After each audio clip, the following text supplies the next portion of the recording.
Think of an African wild child. What might have come to mind is a Tarzan-like character wearing a loincloth, speaking to animals. But you probably didn't think about me. But that is what I am, a very, very proud child of the African wilds, also known as a bush baby. So I had a fairly uncommon upbringing, even by Southern African standards. I was born in the city of Johannesburg, in the province of Gauteng in South Africa. And then at the ripe old age of 3 weeks old, I traveled with my family back to Botswana, where my father was working at a prospecting camp in an area known as the Tuli Block. So we lived near to the Mklutsi River in, when I say camp, canvas tents. There were no fences around this camp or anything like that. The wildlife was free to move through. Up until the age of 1, there was a hyena that came every night that was very attracted to the smell of fresh baby and wanted to eat me, and my parents would just hit the side of the tent and he'd go scurrying away. There were leopards that would come and eat leftovers from the meals. This is the environment that my parents decided would be a wise place for the adventure of raising their firstborn child, something that I admire quite a lot. It was 7 hours away from the nearest hospital and 4 hours away from the nearest town. But it was an absolutely amazing place to grow up. More than admiration for what my parents did, I feel immense gratitude. They gave me a childhood that was wild and free, where my playground structures were termite mounds and trees, and my entertainment was watching wildlife and chickens instead of TV. And I also was known on occasion to escape my parents' watch and go on my own non-parent approved explorations, something they were not happy about, but it was a wonderful world. It was absolutely beautiful, and I wanted to know more about it. And the wildlife there was incredible as well. We lived amongst lions and leopards, hyenas, giraffes, a choir of bird life, and more creepy crawlies than you probably want to know about. And then, of course, there were the elephants. Now, one of the most wonderful things to do in Southern Africa is to just go for what we call a game drive. You just go out, you sit quietly, and you just watch. And it's incredible the life lessons that you'll get from wildlife. So one day, we heard that there was a group of elephants in our neighborhood. So my dad and I hopped in the Land Cruiser and went for a drive. So there we went along a sandy road through thick mapani bush. And you couldn't see anything that was coming up soon. So driving slowly and carefully, suddenly we popped out into this clearing. And there we were in the middle of the herd of elephants. Luckily, they were far enough away that my dad felt comfortable to just turn off the car, and we just sat and we watched. But there are two things that you need to know for the story. A, Botswana is hot, like really hot. So we had the windows turned down. And secondly, elephants are much lighter on their feet than you would expect. They're very, very quiet. So there we sat, both looking out of my dad's side of the car because most of the elephants were on that side. And this curious elephant walked up quietly on my side of the car and trumpeted right into my ear. And needless to say, that was a bit of a shock. And my dad hit the gas pretty quickly and we were out of there. But the thing is, I have seen the matriarch of a herd when she means business and you need to get out of her way.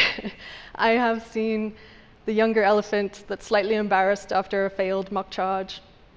I have seen elephants calm and attentive of their environment, keeping themselves a very specific distance away from humans in their vicinity. This elephant, to be honest, if it had been in a mood to kill me, it could have. That's how close it was. But that's not what it wanted to do. It was just curious. It wanted to know more about the world that it lived in. Who were these strange people coming to say hi? She was an explorer, like me. And so I've often joked that on that day, she gave me the gift of an elephant's memory. Even if not quite that, she gave me the memory of an elephant that I will never forget. And so that memory became an anchor to how I think of the bush, this wild and free place full of curiosity and incredible animals. So later in life, when I found out that ivory poaching was on the rise and that there were young elephants out there that were traumatized because they had seen their parents shot down by poachers, it wasn't just a far-off environmental issue. It wasn't just a headline. It felt personal. It made me want to do something, as did hearing about trafficking of the many other creatures that made that wild world so special. So it was the Thule block and wildlife trafficking that set me on an environmental path. And from there, my environmental interests spread to pollution and human-wildlife conflict in other capacities, as well as habitat loss. But always, whenever my interests expanded, the Thule block always sat at the back of my mind as a reminder of why I felt this way. And so the Jacques Cousteau statement that people protect what they love rung very true for me.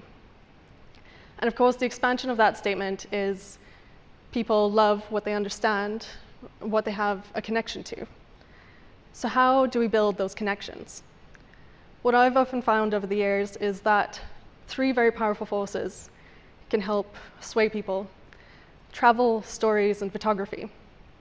So I continue to travel and make animal friends around the world and collect stories like this day when I was not entirely sure that it was a parakeet sitting on my head because it was quite heavy and nobody would confirm for me that it was not a pigeon. And that's also how I found myself on the side of an Ecuadorian mountain when I took this photo to commemorate when I had finally stopped running from a bunch of monkeys that were not particularly happy that we'd come into their vicinity. And so as I travel, I like to capture photos of the little details, the little creatures that make a place special, from those that are scaly all the way to those that are slightly larger, like sea lions. And so in this way, my inspiration for nature manifests itself.